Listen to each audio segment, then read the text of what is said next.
All right, at this point in the course, I am going to shift gears and get to the main subject matter of the course, namely the metaphysical poets of the period, since I'm not dealing with Milton in this exposition of 17th century literature. I deal with Milton in a separate course. Once again, I'm going to come to the main figure representing the metaphysical poets, namely Dr. John Donne. Donne was born in the middle of the Elizabethan period, which is one of the golden ages of English letters.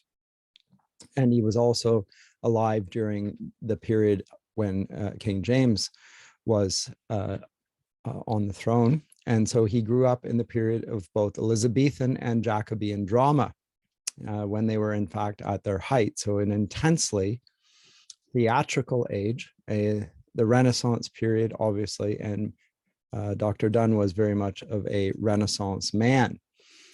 He was born in London, as I say, in 1573, and he died in 1631. Normally I don't get too much into biography, but his parents and their relationships are rather important to his story.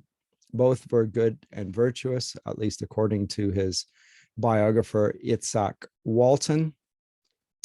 And through his learning, he was much revered in his age, regarded as rather a genius. By his father, he was descended from a very ancient family from Wales, where there are many Dunnes to this day. His mother, on the other hand, was descended from the famous and highly learned St. Thomas More, at one point the Lord Chancellor of England, famous Catholic writer. And this is not of no consequence. His parents were rather unequally yoked on this front. And also from a Judge Rastel, who left statutes of the law in a way that was also rather influential and so forth. He was brought up, as most privileged young men would have been in his day, with a private tutor until he was 10. At the age of 11, he went to the University of Oxford, if you can imagine, and had the command both of French and Latin. And that fact and the other abilities which seem so remarkable about him made others rather jealous of him. And he was compared to a famous fellow that day by the name of Picus Mirandula, who was born rather than made wise by study. So goes the critique of him. And that was a jibe, by the way. He was born rather than made wise by study. He rather thought highly of himself. And he remained there in Hart Hall for many years, and eventually then moved on to Cambridge at the age of 14. And he, as Walton says, to receive nourishment from both soils until he was 17, at which time he changed his studies and in the end refused to take a degree because his parents were Roman Catholics, and the two schools, the universities to which he went, were Anglican and required him to make oaths, which he was not minded to do. And so he studied without any degree for that very reason. At 17, he went to London and was admitted to Lincoln's Inn, which was a law school. And he was great testimonies, many sorts, that gave testimony to his wit and his learning and his improvement in the school, which served him rather well. Now, his father died before he became a barrister, and as a merchant left him with some of his money. It was £3,000, not a small sum in that day, not huge either. But his mother wanted to improve his knowledge and appointed to him tutors in mathematics and all the other liberal arts. And these gave him the principles of the Roman Church, which his mother was rather desirous that he follow. And his tutors were secret Roman Catholics at the time, it was rather dangerous to be Roman Catholic in England, not quite so dangerous as it would have been on the continent if the other way around. But still, they pushed him towards the Catholic faith, and in the end, at the age of 18, he rather pushed back against that, and he committed himself to no side. And all he would say of himself was that he was a Christian. And he was aware and desirous not to be involved in being schismatic. He wanted to stay out of that rather. Now at 19, he had a decision to make for himself. Which way is he going to go? His talents and his opportunities inclined him towards the Anglican. His upbringing inclined him towards the Catholic faith.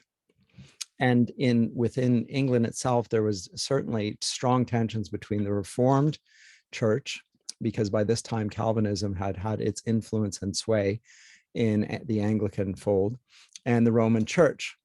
And he, to make a long story short, chose to be Anglican. Although he never lost his admiration for those in the Catholic faith, chiefly amongst them Cardinal Bellarmine, whom he regarded as the best defender of the Catholic cause, and he studied his reasons for it. But he did not, in the end, resolve to be part of the Catholic Church. He went to England, but not before he went on a voyage. Now, this is characteristic of education at the time. So as I say, he went to Oxford at 11, then Cambridge at 14, then down to London to the Inns of Court for legal training. And then he went for a period on a continental journey. And the reason one did this is to improve one's language and to, I guess, much like Telemachus, to gain some worldly wisdom through traveling. And he went to Spain and he went to Italy, both Catholic countries. While he was there, he studied Aristotle, Aquinas, Cardinal Bellarmine, and he was very much concerned with analytics and the order of things. And he wrote in this period love poetry. And this is what landed him in particular trouble, for which he became rather infamous. He eloped with the keeper of the Tower of London. Now, this is where criminals are sent and often executed, which is not a very good idea, to elope with the keeper of the Tower of London, a very powerful and influential man. And he was thrown into Huntingdon prison for this. Huntingdon is just outside of Cambridge. Now, when King James I ascended the throne of England, he was James VI of Scotland, I must also add, he told Donne that he must become a clergyman. And before he died, he was the most famous clergyman of his day, at least in the Anglican fold. He was the Dean of St. Paul's, which is the famous church in the center of London. It's burnt down a few times, but that was where he preached, and he was famous for his preaching. Among other things, he published a treatise on suicide and on martyrdom.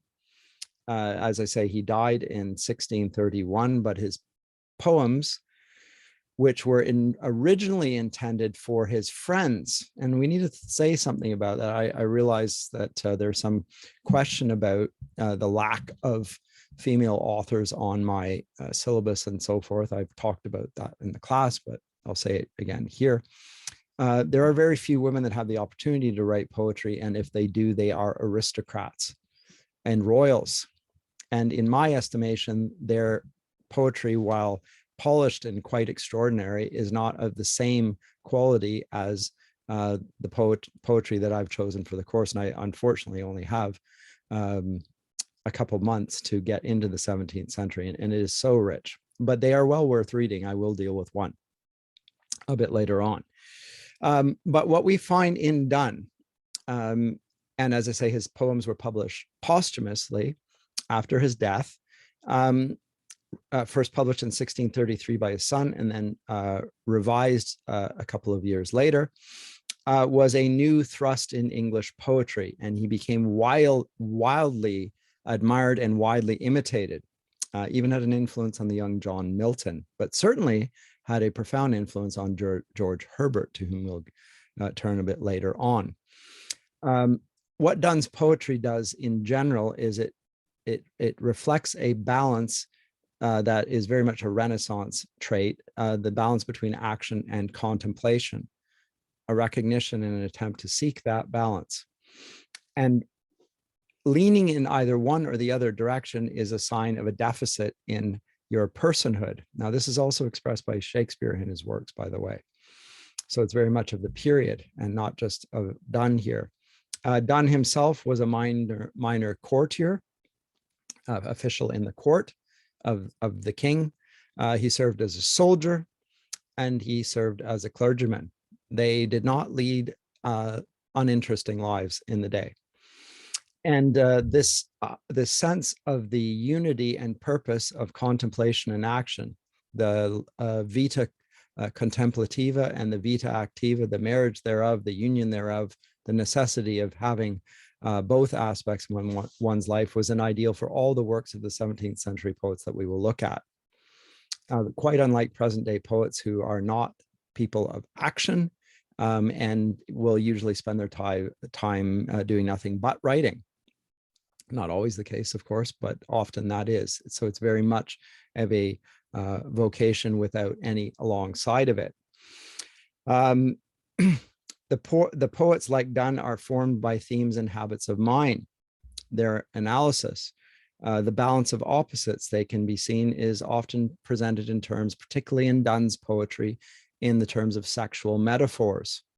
Last time I talked when I spoke of the Elizabethan world picture of the resemblances and analogies between heaven and earth, between the king and his subjects, between the reason and the passions. We will also find the analogies between the bridegroom and the bride, or God and his people. These sorts of analogies are littered all over Donne's writing. And we have very much a balance of opposites being presented in this, and a tension there, often, as I say, in sexual metaphors. It is found in the Bible repeatedly, in fact, but there's a complementary union of opposites that is represented here. And Donne, I believe, you can tell me, is not writing to a male audience. He's writing to women as much as he is to men. And when he writes to women, he writes as a man. And when he writes to God, he speaks as a woman, which is a very odd thing until you recognize that when he's writing to God, he's speaking as the bride of Christ on behalf of not just himself, but the people of God.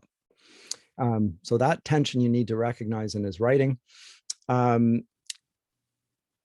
As I say, Itzhak Walton, Donne's friend, is not really helpful on the question of when he wrote his so-called love poetry and when he wrote his religious poetry. And I have not been able to resolve that, and I've not seen scholars do so either. Some say that in John Donne, the English church found its second Saint Augustine. I'm not sure about that, but he is a weighty author and worthy of our consideration. And we're going to look at his first anniversary as the first poem we'll look at. And I've chosen it for reasons that I'll talk about in the next video.